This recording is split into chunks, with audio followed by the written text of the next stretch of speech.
Hello and welcome back. Today I'll be going over the simple solution to LeetCode Problem 75, a simple problem about sorting colors. The problem states that we're going to be given an array nums, and in that array each value is either red, blue, or white, and those values are represented with either 0, 1, or 2.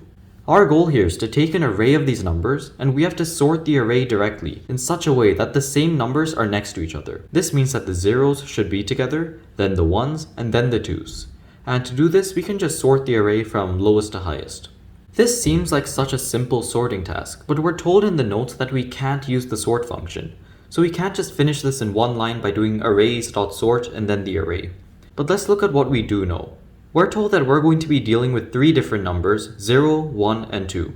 First, let's initialize three different variables. And the purpose of these variables is to keep track of the amount of zeros, ones, and twos in the array. Then, we'll be iterating through the array and checking the value of each element there. If the element is equal to 0, then we increase the variable 0count by 1.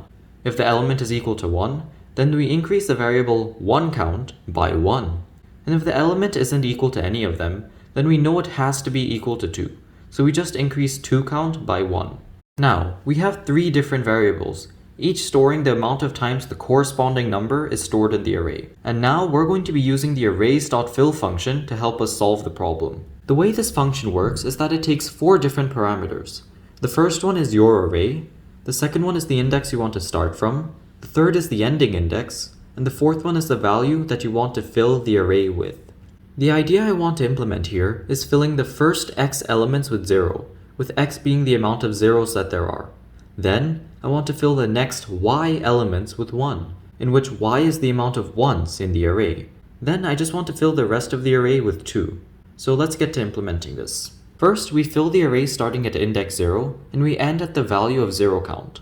You might be wondering why we end at 0count. And this is because the function doesn't replace the value at index 0count. It only replaces the indices before it. Next, since we ended at 0count, we want to start by filling the array with ones starting at 0count. And we'll end at 0count plus 1count. We then repeat this for the last number 2. We start at 0count plus 1count, and we just end at the length of the array. When we submit this program, we can see that it works. If you have any questions or problems that you'd like me to go over, please let me know in the comment section below. Otherwise, goodbye.